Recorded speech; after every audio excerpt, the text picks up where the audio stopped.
ನಮಸ್ಕಾರ ಕರ್ನಾಟಕ ಮಂದಿಗೆ ನಮ್ಮ ಮುದ್ದೇಬಾಳ ತಾಲೂಕಿನಲ್ಲಿರುವಂತ ಸುರ್ಕೋಡ್ ಗ್ರಾಮದಲ್ಲಿ ಇರುವಂತ ಶ್ರೀ ಪವಾಡ ಬಸವೇಶ್ವರ ಜಾತ್ರೆ ಸಲ ಅದ್ದೂರಿಯಾಗಿ ನಡೆಯಲಿದೆ. ಪ್ರತಿ ವರ್ಷ 5 ದಿನ ಜಾತ್ರೆ ನಡೀತಿತ್ತು. ಆದ್ರೆ ಈ ಸಲ ಶ್ರೀ ಪವಾಡ ಬಸವೇಶ್ವರ ಆಶೀರ್ವಾದದಿಂದ 9 ದಿವಸ ಅದ್ದೂರಿಯಾಗಿರುವಂತ ಕಾರ್ಯಕ್ರಮಗಳು ನಡೆಯಲಿವೆ. ಜಾತ್ರೆಯ ದಿನಾಂಕ ಬಂದು 3-4-2026 ಶುಕ್ರವಾರದಂದು ಅದ್ದೂರಿಯಾಗಿ ಪಲ್ಲಕ್ಕಿ ಮೆರವಣಿಗೆ ನಡೆಯಲಿದೆ. 4-4-2026 ಶನಿವಾರದಂದು ಅದ್ದೂರಿಯಾಗಿರುವಂತ ತೇರ್ ಮೆರವಣಿಗೆ ಇರುತ್ತೆ. ದಿನಾಂಕದಂದು ಭಾರವಾದ ಚೀಲ ಎತ್ತುವ ಸ್ಪರ್ಧೆ ಮತ್ತ ರಾತ್ರಿ ನಾಟಕ ಕೂಡ ಇರುತ್ತೆ. 5-4-2026 ಭಾರವಾದ ಕಲ್ಲು ಜಗ್ಗುವ ಸ್ಪರ್ಧೆ ನಡೆಯಲಿದೆ. 6-4-2026 ಗಾಡಿ ರೇಸ್ ಓಪನ್ ಮೈದಾನ ನಡೆಯಲಿದೆ. ಅದೇ ದಿನಾಂಕದಂದು ರಾತ್ರಿ ಅದ್ದೂರಿಯಾಗಿರುವಂತ ಹಾಸ್ಯ ರಸಮಂಜರ ಕಾರ್ಯಕ್ರಮ ನಡೆಯಲಿದೆ.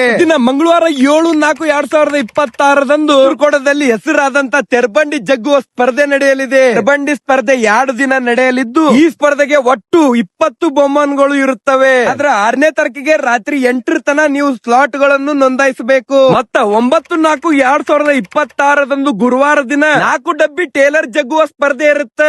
5 ನಿಮಿಷ ಟೈಮ್ ಇರುತ್ತೆ. ಮತ್ತ 55 HP ಟ್ಯಾಕ್ಟ್ರಿಗಳಿಗೆ ಮಾತ್ರ ಅವಕಾಶವಿರುತ್ತೆ. ಈಗ ನೀವೇನ್ರ ನಿಮ್ಮ ಹೆಸರುಗಳು ನೋಂದಾಯಿಸಬೇಕಪ್ಪ ಅಂತಿದ್ರ ತಳು ಬರೋ ನಂಬರ್ ಫೋನ್ ಮಾಡ್ರಿ, ಪಟ ನಿಮ್ಮ ಹೆಸರುಗಳನ್ನು ನೋಂದಾಯಿಸ್ರಿ. ಬಸರ್ಕೋಡ್ ಜಾತ್ರಾ ಕಮಿಟಿ ವತಿಯಿಂದ ನಿಮ್ಗ ನಿಮ್ಮ ಕುಟುಂಬಕ್ಕ ಈ ಜಾತ್ರೆಗೆ ಹಾರ್ದಿಕ ಸ್ವಾಗತ.